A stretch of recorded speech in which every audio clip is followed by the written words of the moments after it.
see what I see?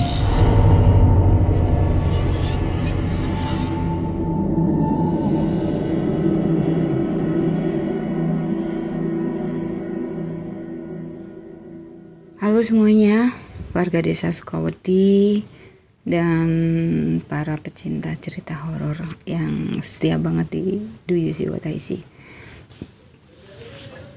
Ketemu lagi sama aku Elma, dan kali ini aku akan bercerita suatu kisah yang aku alamin sendiri. Berawal dari setelah aku pulang dari reguleran musik di salah satu kafe di Solo.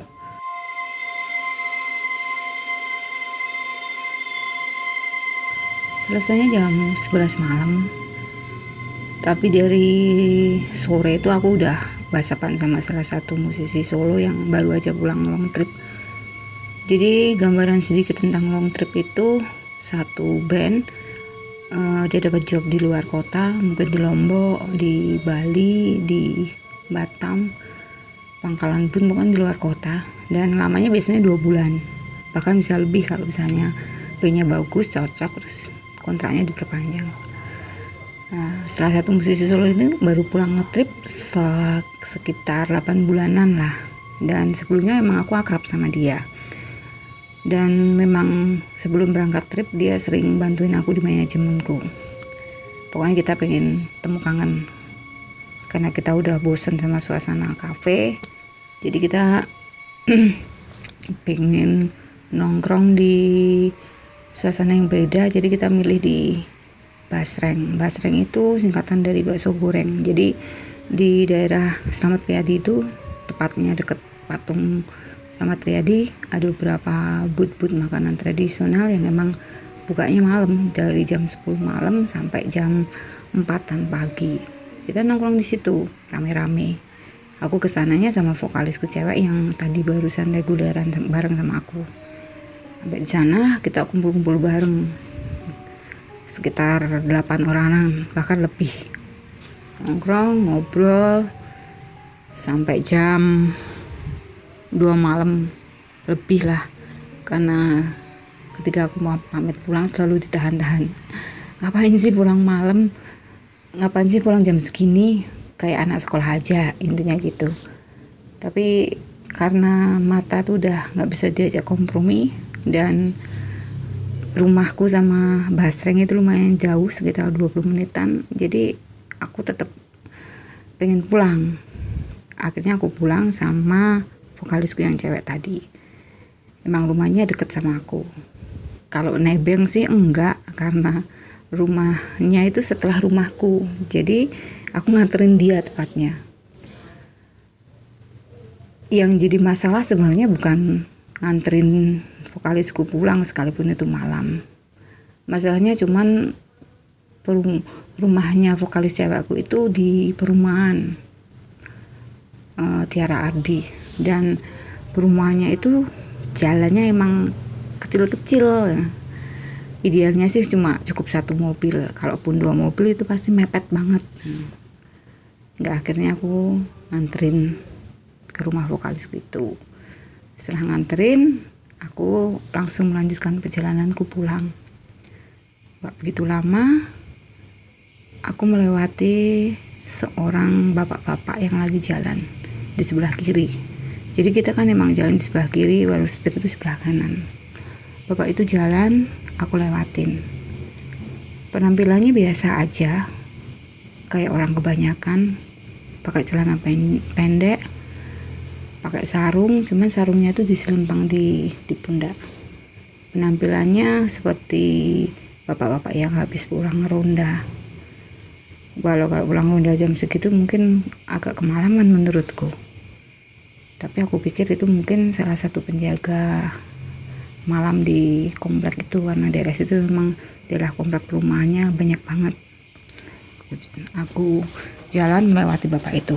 Jadi ruteku muter balik itu lurus dari rumah vokalis itu lurus mentok, terus nanti aku belok ke kanan sekitar 300-an meter lah, mentok lagi pertigaan, baru ke kiri jalan 1 kilo baru nemu jalan raya, jadi lumayan jauh sih. Aku jalan lagi sampai di pertigaan pertama, aku harus belok ke kanan. Belok ke kanan itu aku melewatin sebuah kebun jagung, cuman nggak begitu luas. Begitu belok, kok aku lihat lagi bapak-bapak yang aku lewatin tadi. Ciri-cirinya sama, jalan kaki, celana pendek, pakai sarung, diselempangin di pundak. Yang aku ingat itu warna sarung bapak itu ada kuningnya dan ada coklat gitu. Jalan, dia kan jalan sebelah kiri. Begitu aku mau melewatin, aku mau coba perhatikan bapak itu sama enggak ya sama yang aku lewatin tadi. Pas itu ada motor lewat berlawanan arah sama aku, dan lampunya tuh bikin silau di mata. Jadi mau nggak mau aku fokus ke jalan. Sama bapak-bapak yang aku lewatin tuh aku cuma ngelirik aja, cuman nggak begitu jelas ya. Jadi begitu aku lewatin ya, aku pikir aku cuma salah orang atau apalah, aku nggak yakin banget. Terus aku melanjutkan perjalananku lagi sampai ke pertigaan kedua, aku belok kanan.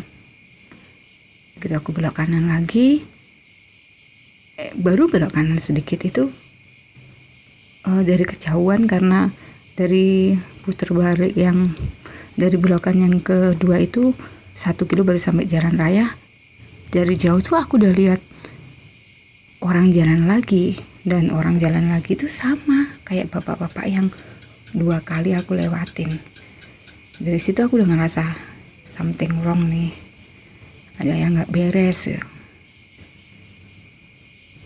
Aku mulanya tetap jalan itu kecepatan 20 km. Terus lampu jarak jauhnya aku hidupin biar lebih jelas.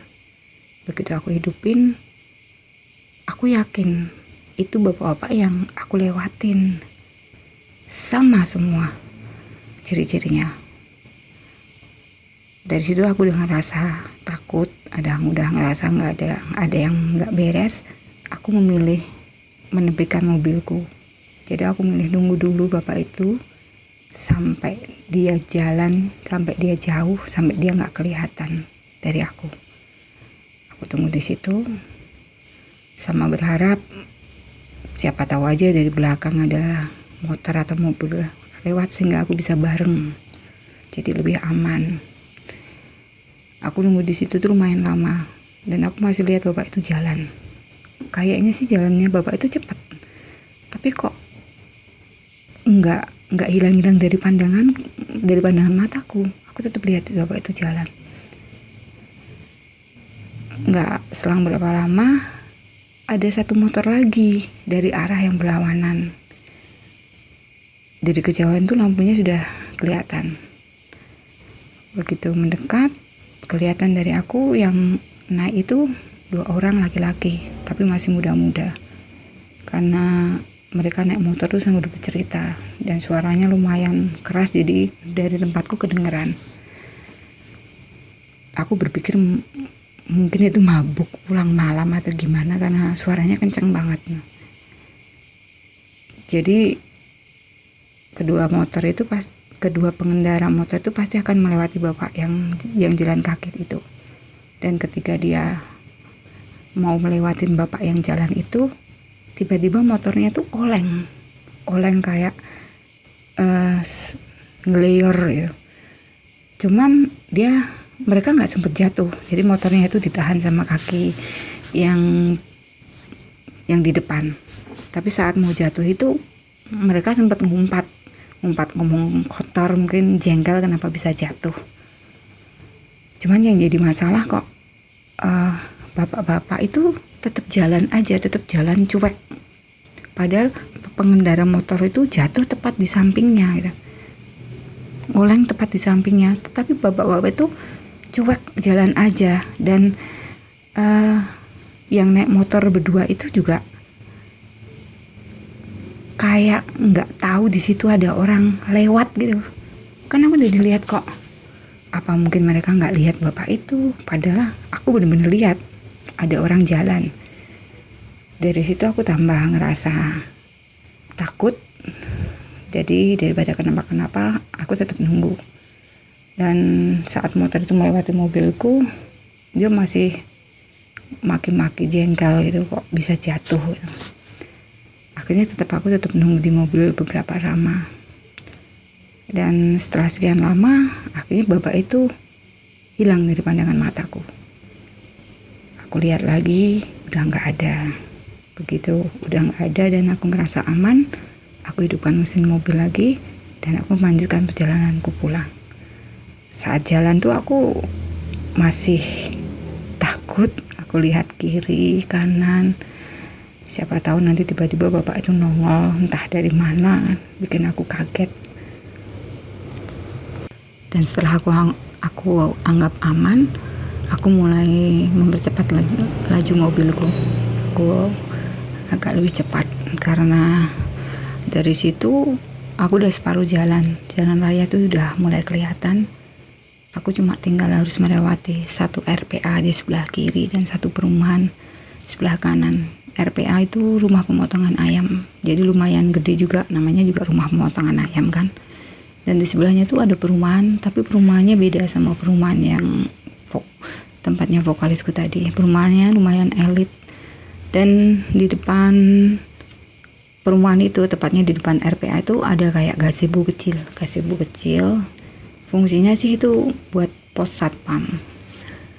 Dari kejauhan, saat aku mau mendekati RPA itu, aku tuh sekilas kayak lihat ada orang di situ. Tapi karena aku merasa nggak yakin, aku hidupin lagi lampu jarak jauhku biar lebih terang, jelas gitu. Itu aku hidupin lagi, aku lihat kayak ada kaki di situ. Aku berpikir apa satpam ya, tapi saat aku perhatikan lebih seksama, kok kakinya itu nggak pakai sandal, nggak pakai alas kaki, jadi kakinya tuh kayak duduk gitu, dan itu kelihatan. Kalau bukan satpam siapa ya? Aku sempat berpikir mungkin itu pemulung yang sebelum memulung pagi-pagi dia istirahat dulu di situ. Tapi kok perasaanku nggak enak. Sebenarnya aku sempat pengen nurunin kaca mobil karena kalau itu orang aku mau nyapa. Tapi sekali lagi aku ragu-ragu. Begitu semakin dekat melewati gazebo itu, dan beneran di situ ada orang, tepatnya ada satu sosok, dan sosok itu bukan bapak yang berjalan di depanku yang aku lewatin 2 kali, dan yang ketiga dia jalan di depanku. Bapak itu duduk di gazebo, duduknya tuh tegak, kedua tangannya itu kiri kanan itu di atas paha, matanya melotot. Dan yang lebih mengerikan, aku sempat eye contact sama sosok itu karena dia di sebelah kanan kan, aku lihat gitu matanya tuh melotot merah gitu, dan mukanya itu penuh darah. Jadi darahnya itu darah yang masih ngucur, kayak kepalanya tuh luka, jadi benar-benar keluar dari kepalanya yang luka, terus darahnya itu masih netes di mukanya itu, matanya melotot. Dan ketika aku nengok, kepalanya itu bergerak ngikutin aku. Ya Tuhan. Saat itu aku nggak tahu mesti berbuat apa. Aku berusaha untuk tetap fokus, kakiku menjaga kesadaranku untuk tetap menginjak gas, karena di depan tuh sebenarnya udah deket banget jalan raya. Padahal badanku udah, kalau bisa dibilang lemas, sangat lemas. Akhirnya sekuat tenaga aku tetap berjalan.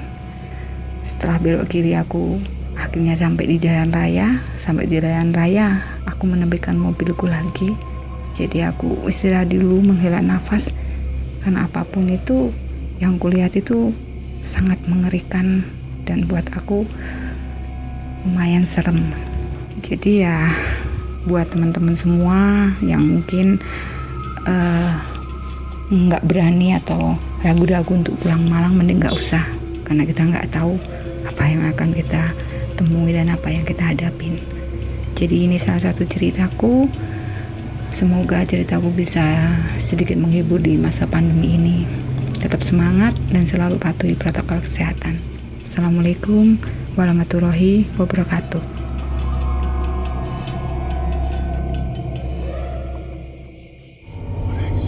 Jangan lupa klik like, share, dan subscribe, lalu nyalakan lonceng notifikasimu agar tidak pernah ketinggalan semua cerita horor dari Do You See What I See.